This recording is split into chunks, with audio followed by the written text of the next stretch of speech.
buenos días. 8 de la mañana son las imágenes de una mañana en Tíbet en el que al menos 53 personas han muerto, 62 ya han resultado heridas en un terremoto de magnitud 7,1 que ha sacudido a la región de Xizang en el Tíbet.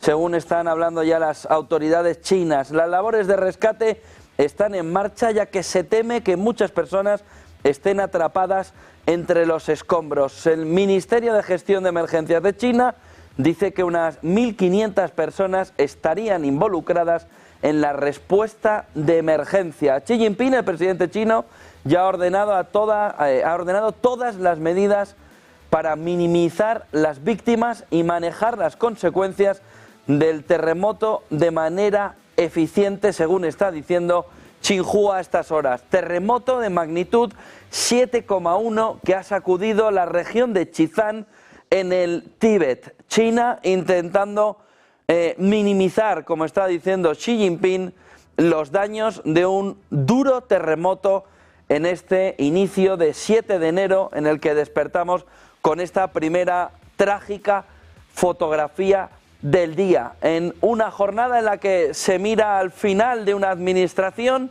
que, como van a ver, no le va a dar mucha pena durante los próximos años a los estadounidenses, ni los de derechas, ni los de izquierdas, ni los conservadores, ni los demócratas, en una imagen de un Washington, van a verla enseguida, nevado, en el que es el gran protagonista también del inicio del año. Cuidado con el gas, cuidado con el precio del gas, cuidado con el precio de la electricidad, porque esta imagen de Washington parece que empieza a coger cuerpo no solo en Estados Unidos, sino que también Europa se prepara para un invierno más frío del que parecía que podía esperarse. Y por tanto, cuidado con los precios después de que a inicios de año se suspendiera el paso del gas ruso a través de Ucrania. Esta imagen de la nieve es la otra gran protagonista en un invierno o en un otoño-invierno en el que vamos caminando hacia unas temperaturas, un invierno más frío que los últimos años, por lo que vamos a tener que estar muy pendientes de la cantidad de reservas de gas y de petróleo en este entorno, en un día en el que, como les decía, la administración Biden-Harris ha vivido ya los últimos coletazos. Ayer tuvo además Kamala Harris que certificar la victoria de Donald Trump, en lo que en Estados Unidos se habla de la última humillación de Kamala Harris. Lo que en realidad es prácticamente el último acto político de Kamala Harris, salvo que haya un retorno a la primera línea política dentro de unos años en futuras administraciones demócratas. Escuchémosla.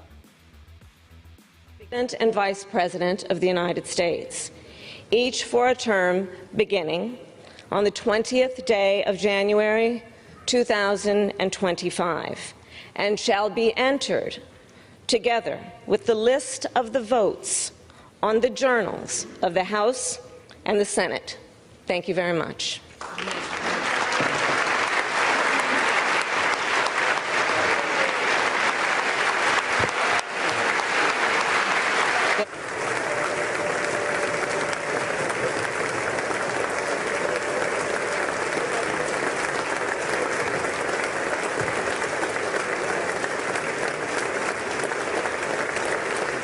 Of the joint Senate having been concluded pursuant to Senate Concurrent Resolution Number 2, the 119th Congress, the Chair declares this joint session dissolved. Thank you.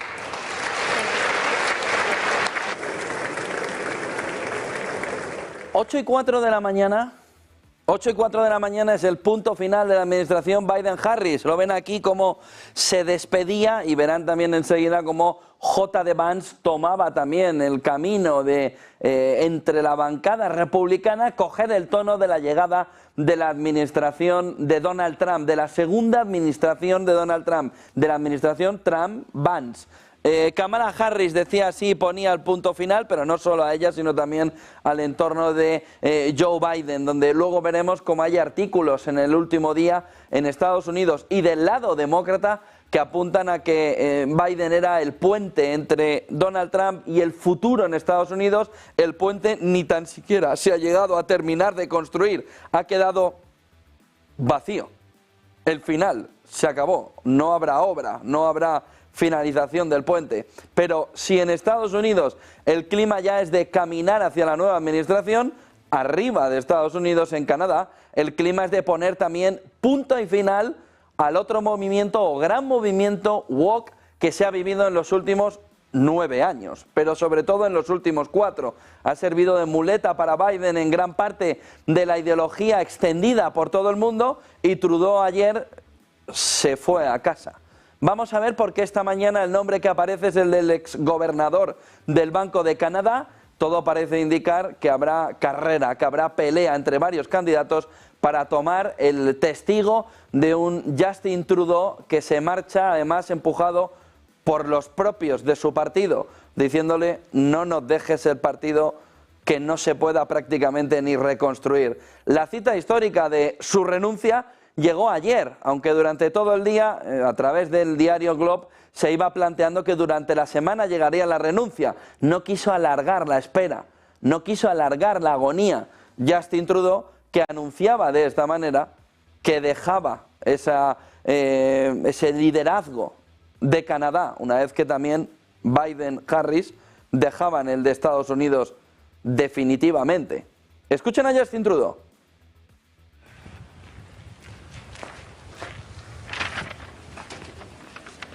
So I thought it might be fun for us to do this again. Bon matin. Every morning I've woken up as Prime Minister. I've been inspired by the resilience, the generosity, and the determination of Canadians. It is the driving force of every single day I have the privilege of serving in this office.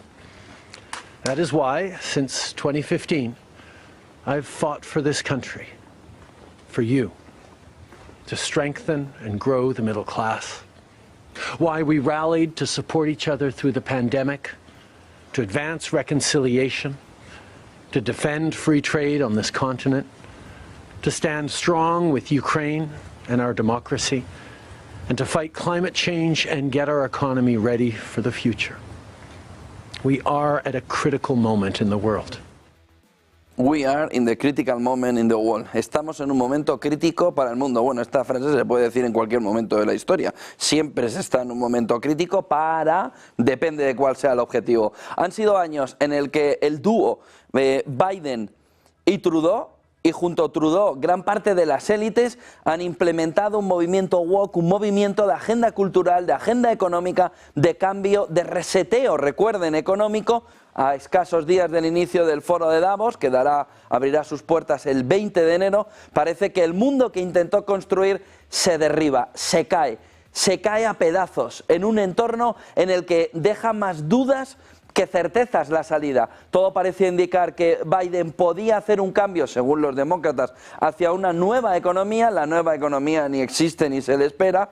Ya van a ver quiénes son unos de los grandes protagonistas de los últimos días con subidas espectaculares en el mercado estadounidense, vinculados a una energía en el que el gran error ha sido pensar que ese movimiento únicamente verde podía de verdad empujarnos hacia una nueva economía con un gran impulso energético. Ideológicamente no hace falta que entremos demasiado. Lo que Trump-Biden han intentado durante los últimos, lo que Trudeau-Biden ha intentado durante los últimos años, y el movimiento de empuje hacia una Europa que ha seguido y que ha mirado esos movimientos también que hacía, por ejemplo, en el control social Justin Trudeau. Se va uno de ellos, se va uno de los que de verdad querían un reseteo. ¿Ha conseguido gran parte del reseteo?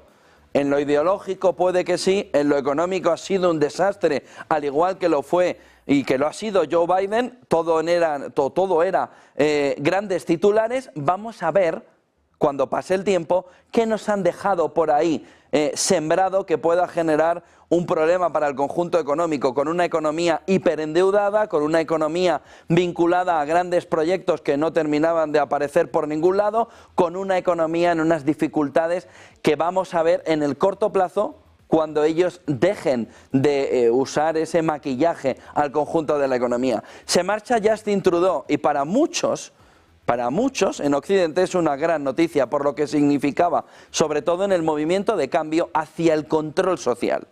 De tal manera que vamos a ver quién le sucede. porque también hay quien piensa no se va sin que le echen, es decir, que las propias élites quieren ahora colocar a alguien que pueda darle un nuevo impulso a ese movimiento, por ejemplo, de control social o a ese movimiento de reseteo.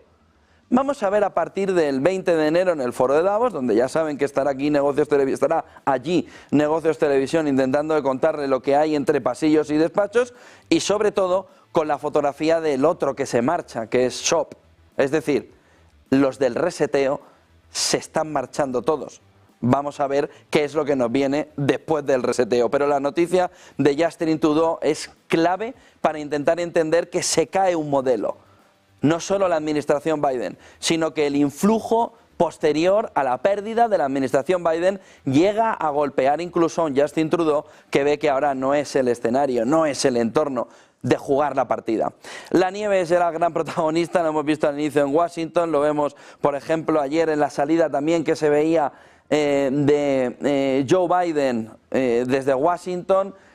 El frío, la electricidad, es decir, el precio de la electricidad, el precio del gas, van a jugar en los próximos días un papel fundamental.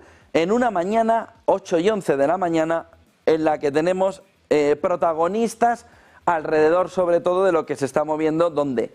En China, y después del movimiento de Estados Unidos de colocar sobre todo a Tencent, caída muy importante del mercado en Hong Kong, como una de las empresas que no le está diciendo que estén en una lista negra, pero sí la coloca en el camino hacia la lista negra.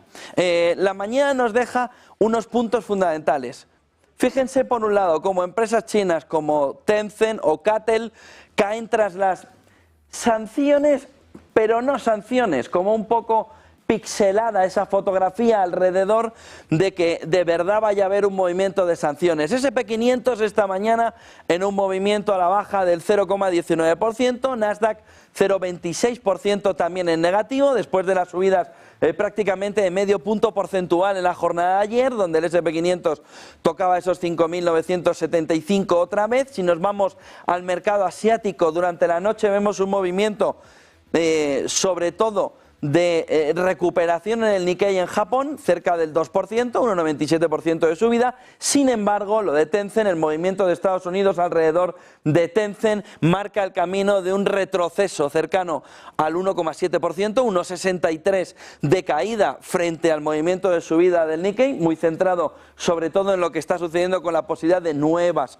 sanciones, de nuevos movimientos de Estados Unidos. Vemos también a estas horas el movimiento del petróleo con un movimiento un poco mixto, poquito plano, el Brent en 75,9, West Texas 0,10% en negativo, 73,53, oro en 2.640, marcando un poco lateralización en las últimas jornadas, 2.640, plata 0,62% en positivo, a 30,12. Vemos el movimiento también a la baja, o vemos el movimiento también, vamos a ver, de los diferenciales del 2 y del 10 años americano. 2 años 0,09 en 4,26, 4,62 plano el 10 años, el diferencial del 2 y del 10 años americano. Si bajamos un poquito más, empezamos a ver también la fotografía de un dólar que le ha llevado al euro, le ha acompañado a la cercanía de los infiernos, pero vuelve el euro, dólar hoy caída hasta 108,07, caída del 0,19, y el euro, que llegó a estar en el entorno del 1,02 en el inicio del año, vuelve a recuperar el 1,04 para respiro del conjunto europeo, 0,19% en positivo. Bitcoin vuelve a estar por encima de los $100.000 también en la jornada, 101.965, aunque 0,3% de caída. Y les decía, hay unas empresas que suben al calor de una fotografía energética de error de los últimos 4 años.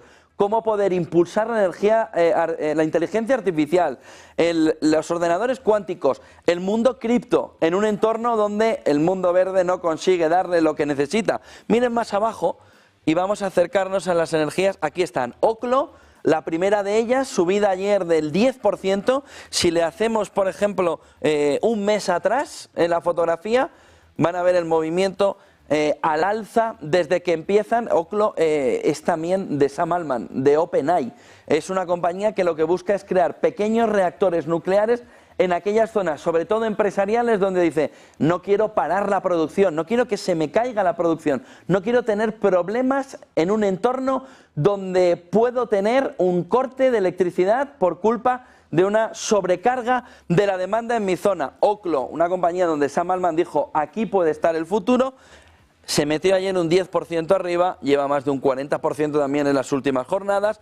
Vemos la fotografía también de compañías como Enscale, donde el movimiento ayer fue del 30%, de compañías también nucleares que ayer subían más de un 20%, alrededor de como Nano Nuclear Energy también ve un movimiento en el último mes importante desde el entorno de los $23 al entorno de los 32, solo ayer subida del 20%. ¿Por qué? Porque ese plan o ese movimiento de reseteo o ese cambio en la economía tiene como efecto fundamental la energía. El error de los últimos años pensando que iba a funcionar, ahora cuando se empieza a percibir eso no está funcionando y cómo las empresas tienen que buscar pequeños reactores nucleares construidos en su zona, Silicon Valley entre ellas, en el que dice el plan de los políticos ha fallado, el plan privado tiene que funcionar. Y aquí vienen estas compañías, algunas como estamos viendo con Oklo, con la mirada de Sam Altman, OpenAI, diciendo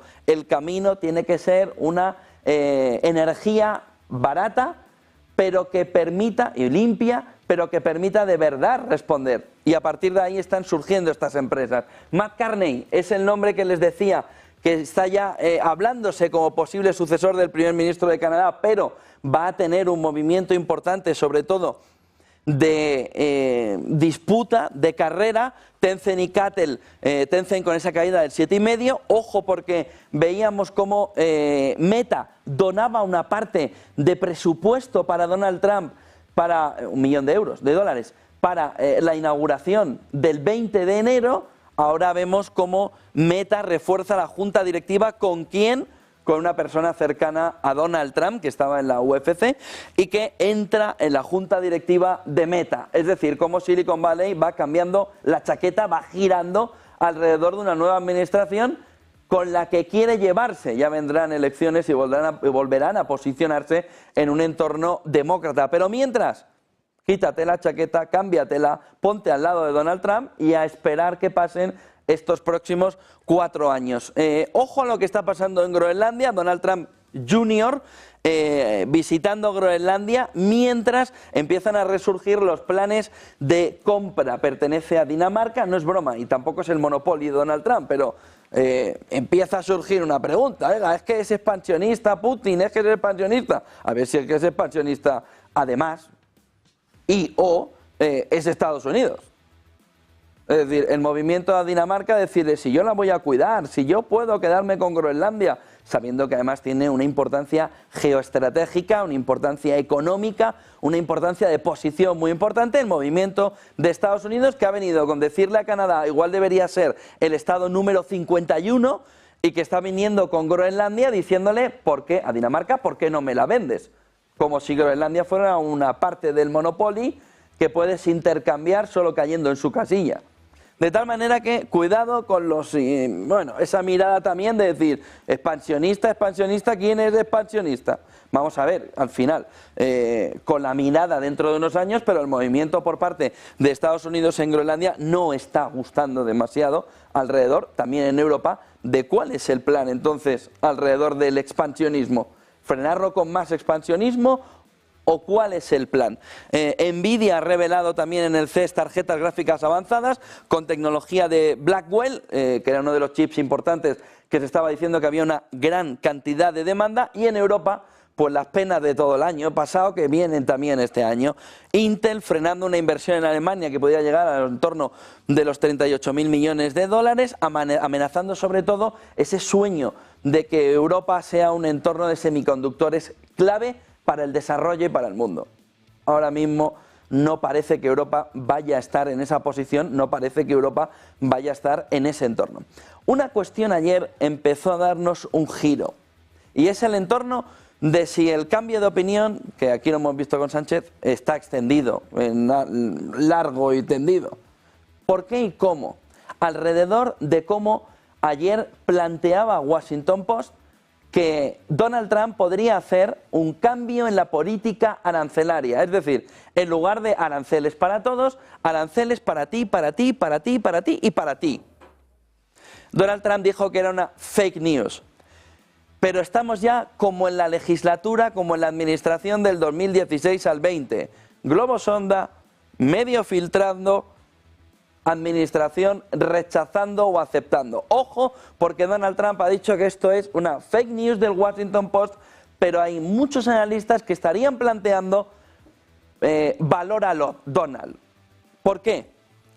Ojo, porque si una de las dudas de este año es cómo puede impactar en el entorno económico, en los mercados, un movimiento arancelario que aumente el proteccionismo, que frene el movimiento de expansión entre países de intercambio de bienes y servicios, el movimiento de que hubiese un paso atrás de Donald Trump con un cambio de rumbo en la política arancelaria, les añado, al que Donald Trump ha dicho esto no va a ser así, lo que está diciendo el Washington Post es que el entorno de Donald Trump estaría reelaborando la promesa electoral.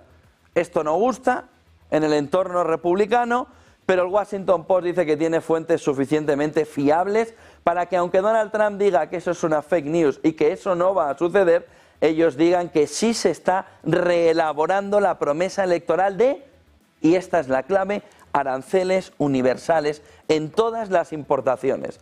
De tal manera que cambie todo producto estadounidense, todo producto externo a Estados Unidos que llegue a Estados Unidos será gravado con un arancel por una reducción en un enfoque arancelario solo a sectores clave, considerados vitales para la seguridad nacional, dice el Washington Post.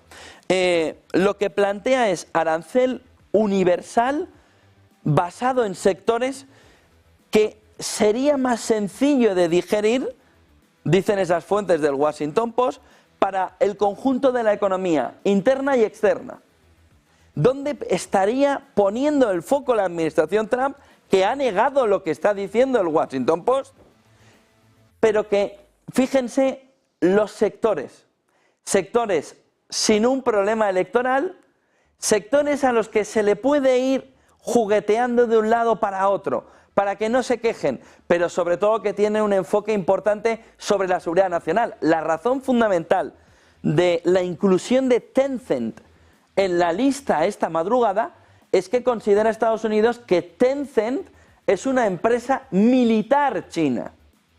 Y de ahí también el peligro para la compañía de decir, no van a dejarme actuar. Y la caída de más del 7% hoy en Hong Kong, en el Hang Seng. De tal manera que tenemos, ¿dónde puede poner el foco? Donde no le haga un daño importante al Partido Republicano en un entorno postelectoral tan reciente electoral. ¿Dónde? ¿En defensa? ¿Dónde estarían las grandes ayudas a la industria de la defensa estadounidense? Además diciéndole a su propia industria, 5% OTAN. Venga, salir a vender, salir a jugar, os voy a ayudar. 5%, pero importación de productos. Es decir, si va a tener que hacer Estados Unidos un sobreesfuerzo para la producción para los países OTAN, si muchos componentes van a tener que venir de fuera, vosotros vais a hacer un gran negocio, reducir márgenes, devolvérselo al bolsillo del ciudadano mediante un movimiento arancelario. Defensa estaría en la fotografía y no le costaría mucho, ni al electorado ni a la industria de defensa estadounidense. Suministros médicos.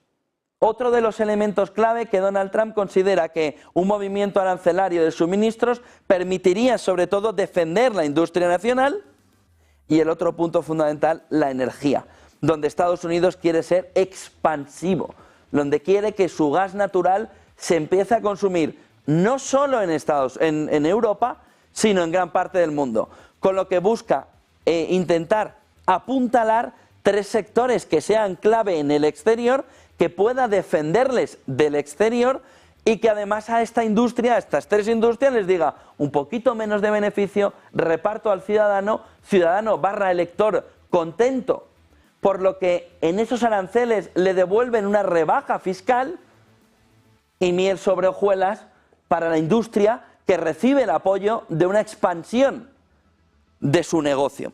Trump propuso, para recordar, un arancel universal entre el 10 y el 20% sobre todas las importaciones para apoyar la fabricación nacional y para disminuir los déficits comerciales. ¿Qué es lo que ha dicho Donald Trump? No sé si me pueden buscar el tuit, el Truth Social de Donald Trump, en el que apunta que esto no es así y que no lo va a hacer. Miren aquí, dice The Story, la historia del Washington Post, que dice que son fuentes anónimas. Fíjense dónde estamos entrando otra vez, en la pelea entre Trump y los medios demócratas, y eso que Washington Post se abstuvo de decir Kamala Harris, la pelea otra vez entre medios y Trump alrededor de que Trump entre al barro desacreditando a los medios, alrededor de, sí, claro, esas fuentes que tú consideras o que dices que son anónimas, se puede entender en el tweet o en el truth de Donald Trump, dice, no existe. Es incorrecto que vayamos a cambiar esa política tarifaria centrándola en sectores. Es erróneo. El Washington Post sabe que es falso, sabe que está mal, que es un error, dice, y es otro ejemplo de fake news. Con lo que también parece que en el entorno republicano, en el entorno trumpista, el mensaje fake news va a seguir siendo un elemento fundamental también en esta legislatura. 8:27 de la mañana, claves de un día que viene en el mercado mirando a Tencent, a ese movimiento de caída, en este movimiento arancelario también importante. Washington Post insiste, es cierto, Donald Trump dice, estáis mintiendo.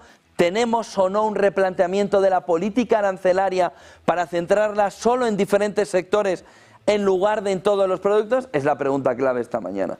Es la pregunta clave alrededor de si el mercado puede disfrutar de un entorno no tan proteccionista como el que estábamos esperando. Sobre todo se va a ver a partir del 20 de enero. Pedidos a fábrica en Estados Unidos que bajaron un 0,4% en noviembre, mientras que la inflación alemana, con ese movimiento al alza ayer del 2,2 al 2,6 en diciembre, marca que la pelea contra la inflación no se ha terminado y sobre todo que en Europa la pelea contra la inflación viene alineada con un descenso de la actividad.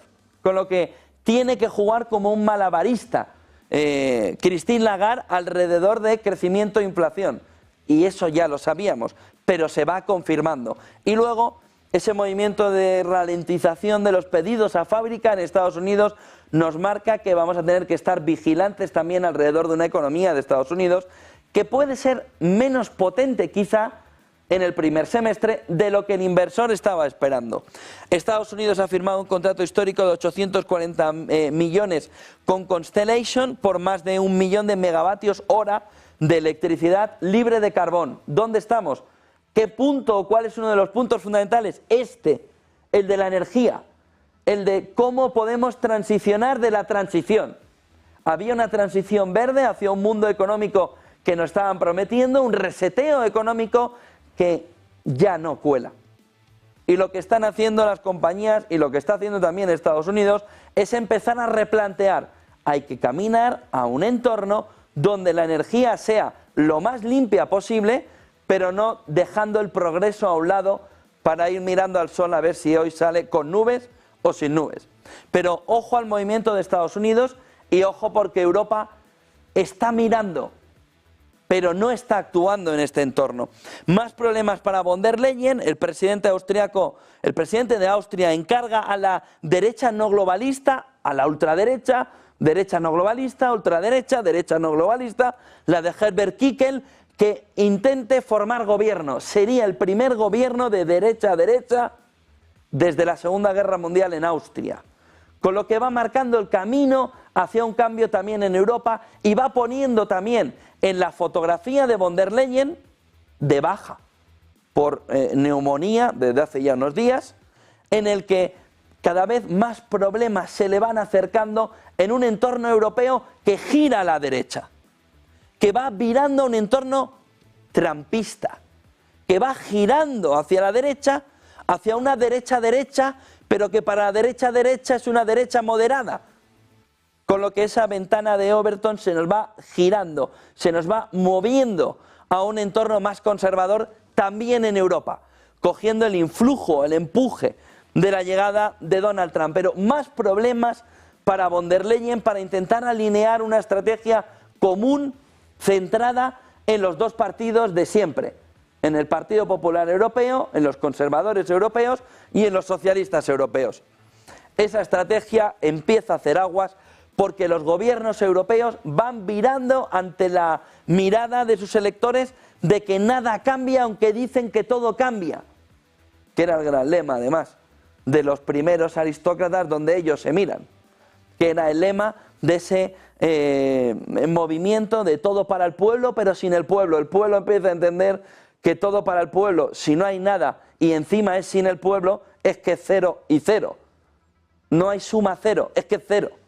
Con lo que cuidado al movimiento de Austria, que además nos abre la puerta a que sin un porcentaje muy importante del electorado, y no solo en Austria, vamos a ver en las elecciones alemanas, no se puede conseguir formar gobiernos. Lo hemos vivido en los últimos años con la izquierda, sobre todo aquí en España con el entorno de Sánchez, pero en Europa se empieza a ver que sin la derecha o derecha no se encuentra el camino. Con lo que fíjense, se está empezando a ver un mapa político de izquierda, centro, Partido Popular Europeo, derecha.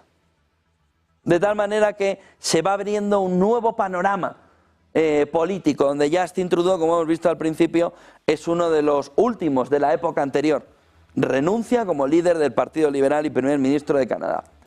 En este entorno, la derecha lo que hace es tejer, es empezar a mirar en todo el mundo.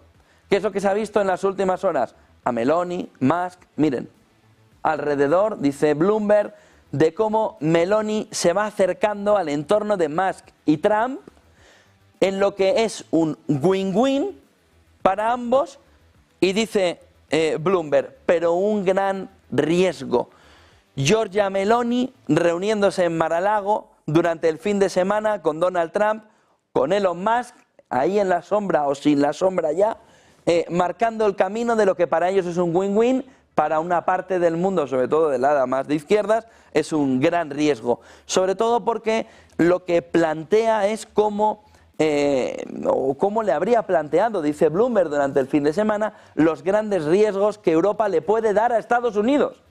No Estados Unidos a Europa, sino cómo el movimiento de Europa hacia un debilitamiento podría estar causándole en el corto o medio plazo una situación de daño a Estados Unidos por la situación económica. Miren la siguiente imagen alrededor de cómo se va viendo ese movimiento de extrema derecha, dice Bloomberg, la extrema derecha austriaca, cerca de llegar al gobierno por primera vez desde la Segunda Guerra Mundial, con ese nombre, Kickel, que ya se ha reunido con el presidente Van der Bellen ayer para intentar cerrar un acuerdo que no ha conseguido hacer la derecha a secas, no la derecha, sino que no ha conseguido hacer, con lo que el cambio en Europa viene a dar un toque importante de preocupación para una parte del centro, entendido por el centro ahora mismo ya el Partido Popular Europeo, y sobre todo de los socialistas, que ven cómo la fotografía gira de una manera exagerada hacia la derecha. No sé si podemos tener una imagen más antes de escuchar a Zelensky y de entrar en las claves del mundo en guerra. El líder de extrema derecha austriaca, Kickel, tiene la oportunidad de formar ese gobierno. El intento de cerrar filas contra el Partido de la Libertad ha fracasado. El intento de cerrar filas contra el partido derecha austriaca fracasa, y ya reunido Kickel con von der Bellen para hacer ese movimiento. En lo empresarial, dos nombres que también resurgen en las últimas horas, Disney y Fubo TV. Fubo TV, imagen de baja, sube un 245%, continuando con los movimientos de una fusión entre ambas compañías. No sé si podemos volver al mercado para ver Fubo. Ayer movimiento de más del 200% arriba, como estamos viendo. Van a ver, miren, el movimiento de la compañía ayer en un movimiento plano en el entorno del 1,5, no llegaba, boom, arriba, cerca del 5%, de los $5, 251% arriba. Fubo en ese movimiento de Disney, que busca sobre todo evitar problemas judiciales. entre ambas compañías por parte de Disney. Hay detrás también un movimiento de choque entre ambas compañías. Parece que la compra sería la opción más fácil que haya visto Disney. Zelensky, sobre Kursk. Dice Zelensky, y entramos en un entorno de mundo en guerra en el que no ha cambiado en 2025, dice Zelensky que en el entorno actual Rusia no puede hacer frente a todos los frentes que se le van abriendo, dándole esa esperanza a Occidente, a los países que le están apoyando, de que la ayuda está sirviendo, porque ahora mismo se estaría llevando a Rusia al extremo. Ya no podría defender todas las zonas, y dice Zelensky, Kursk así lo estaría identificando. Escuchen a Zelensky. Від початку наших дій на Курщині, і ми зберігаємо буферну зону на російській території. Активно знищуємо там російський військовий потенціал. За час Курської операції ворог втратив вже понад 38 тисяч своїх солдатів тільки на цьому одному напрямку. Із них близько 15 тисяч безповоротно. Росіяни перекинули на Курщину сильні свої підрозділи. Там задіяні солдати з Північної Кореї. Важливо, що всю цю свою силу окупант не може зараз спрямувати на інші наші напрямки, зокрема на Донеччину, зокрема проти Сум, зокрема на Харківщину чи Запоріжжя. Es la fotografía de Zelensky en una mañana en la que hay un cambio importante. Última hora destacada alrededor del empuje de la administración Trump al final de la guerra de Ucrania. El enviado especial de Trump para Ucrania, Kate Kellogg, el enviado especial de Trump para Ucrania, acaba de anunciar, según Reuters, que pospone su visita a Kiev. Ayer dijo Zelensky, y lo vamos a ver enseguida en las claves del mundo en guerra, que quería verse con Trump. Primero con Trump, luego con Europa y por último, en último lugar, con Rusia. Pero que la primera parada era Donald Trump en el entorno del 20 de enero. El enviado especial de Trump para Ucrania pospone la visita a Kiev. Según Reuters, la primera visita de un representante de la administración Trump a la capital de Ucrania tendría lugar a principios de enero, pero se espera que Kellogg visite Kiev después del 20 de enero, cuando Trump y Zelensky hayan podido conversar. No se ha fijado la fecha de esa visita. La primera visita, que se esperaba que fuera los primeros días de enero, se pospone hasta después de la llegada de Donald Trump, después de que sea elegido, de que sea ya nombrado presidente de los Estados Unidos de América. Fotografía clara alrededor de un movimiento también de freno para Zelensky en el entorno de, o para Trump, vamos a ver, en el corto plazo. Pero 20 de enero, hasta el 20 de enero nada, el enviado especial que iba con el ánimo de intentar mirar y cambiar y empezar a coger piececitas de Lego e ir poniéndolas, pospone la visita a Kiev. Es un cambio fundamental esta mañana, es una última hora clave. Zelensky ayer decía, como han visto en esas palabras, se cumplen 5 meses desde el inicio de las operaciones de la región de Kursk, seguimos manteniendo una zona de amortiguación en el territorio ruso, destruyendo, dice, activamente su potencial militar allí. Durante la operación Kursk, el enemigo ya ha perdido más de 38.000 soldados solo en este entorno, de los cuales aproximadamente 15.000 han sido pérdidas, dice, irrecuperables. Y aquí estaría la clave un poco de su mensaje. Los rusos han desplegado sus unidades más fuertes en Kursk, incluidos soldados de Corea del Norte, pero es importante destacar que toda esa fuerza ya no puede ser redirigida a otros frentes, ni a la región de Donetsk, Sumy, Kharkov y Zaporilla. Agradezco a todos nuestros guerreros que están devolviendo la guerra a casa, a Rusia, y dándole a Ucrania más seguridad y fortaleza. Claves de un mundo en guerra. Este es uno de los puntos fundamentales. Hasta qué punto lo que está diciendo Zelensky de que Rusia ya no puede abastecer todo es un punto clave, sobre todo de camino a la negociación. Zelensky abriéndose, eso sí, en las últimas horas, a negociar, ya lo he dicho durante las últimas semanas, con condiciones, a negociar cesiones territoriales con condiciones, siempre que entre en la OTAN, y por eso quiere ver primero a Estados Unidos y Europa antes que Rusia, siempre que cuente con garantías de seguridad de Occidente de que se le va a defender en ese entorno, de que va a tener garantías de seguridad frente a Rusia y la entrada a la OTAN. Dice también Zelensky que negociará primero, como les decía, con Trump, después con Europa, finalmente con Rusia, sobre todo por este punto, para saber las garantías de seguridad. Scholz niega que vaya a reunirse con Putin, aunque había sonado mucho durante las últimas semanas, dice que es una afirmación indecente, se lo había dicho sobre todo, según los medios alemanes, el entorno del propio Olaf Scholz, ha negado, sobre todo en esta ya campaña electoral, que vaya a hacer ese movimiento. Ucrania encarga además a la alemana Rheinmetall 180.000 balas para sistemas de defensa aérea Gepard, no sabemos si tienen sentido una noticia y otra, un entorno y otro, y Blinken dice que Rusia está abierta a proveer tecnología espacial y satelital avanzada con Corea del Norte. Yendo a The Economist, hay una noticia que llama mucho la atención, un reportaje de The Economist que llama mucho la atención. Dice, hecho en México significa hecho en China, pregunta The Economist. Donald Trump cree que México es un caballo de Troya del mercantilismo chino, y alinea dentro del documento, dentro del reportaje The Economist, cómo la administración Trump mira a México como una especie de un nuevo tentáculo chino.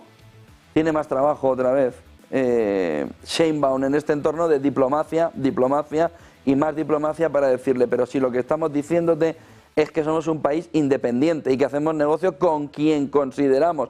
Precisamente lo que no busca México es ser súbdito de ningún otro país. Se lo ha dicho ya bastantes veces Claudio Sheinbaum en las últimas semanas. Parece que tiene más trabajo Claudio Sheinbaum en un entorno donde este mensaje de The Economist parece ir en ese globo sonda que comentábamos antes, alrededor de la información o del entorno de una administración Trump, que apunta también a México como elemento fundamental en ese entorno que decíamos antes, el expansionismo, ¿quién lo está haciendo en este entorno, no?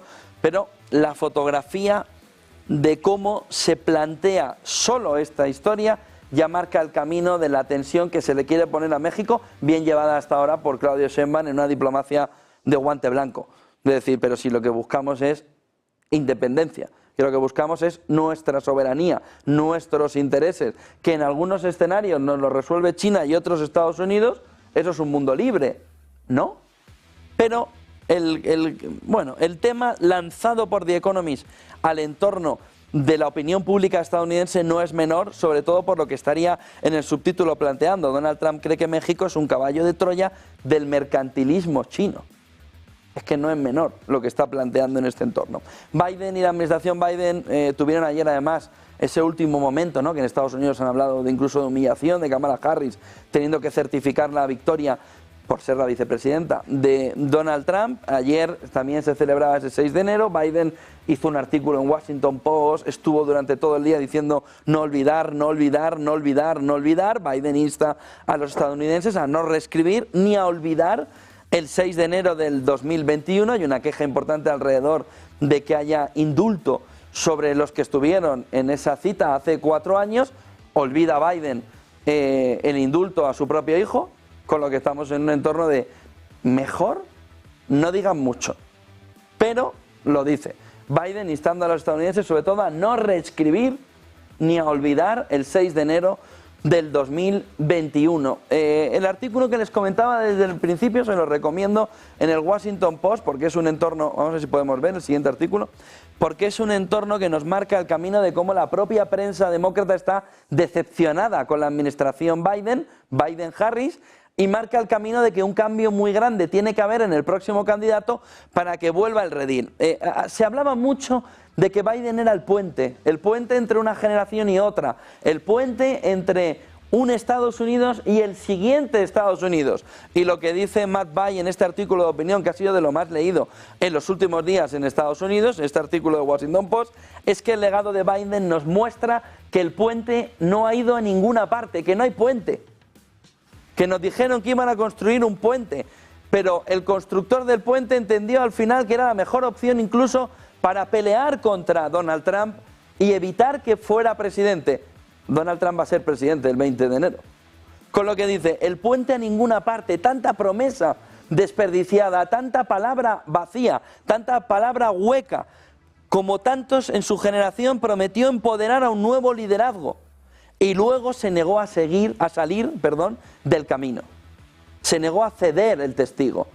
Se negó a tirar el anillo único al monte del destino. Dijo, ya lo tengo yo, ya me lo quedo, ¿para qué lo voy a tirar? Por lo que, cuidado al movimiento que plantea este artículo de Matt Bai, que refleja gran parte del posicionamiento de una parte de Estados Unidos en el último año, hasta las elecciones. Oiga, usted no ha cumplido, usted no ha hecho lo que decía, y por tanto los demócratas ahora tienen un problemón que se llama intentar una transición en un entorno donde Donald Trump, J.D. Vance lideran, y si triunfan junto a Elon Musk va a ser muy difícil volver a la presidencia. Y se pueden estar lamentando durante años del entorno de un Biden que se obcecó, sobre todo hace 2 años, cuando podía haber dado el pase para haber dejado una opción mejor.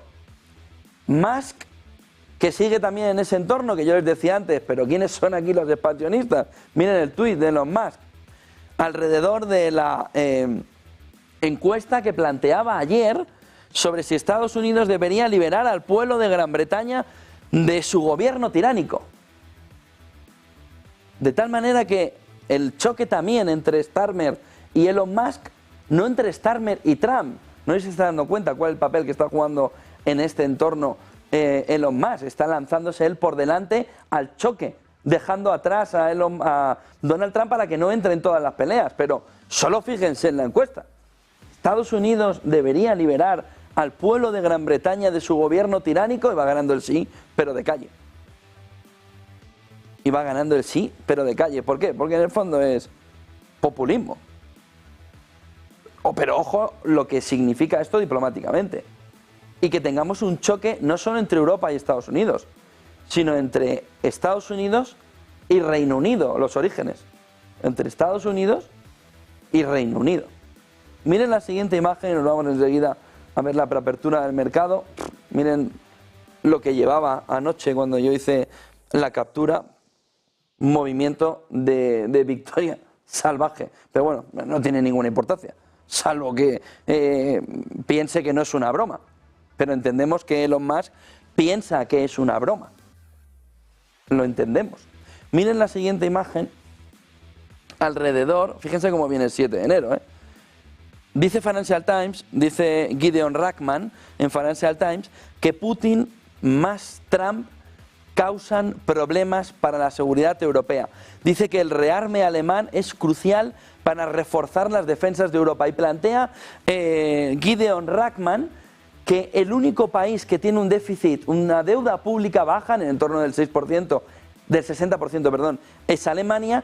Es el único país, dice, que de verdad debería hacer un súper esfuerzo económico para poner a Europa en una posición de mayor seguridad, de mayor defensa.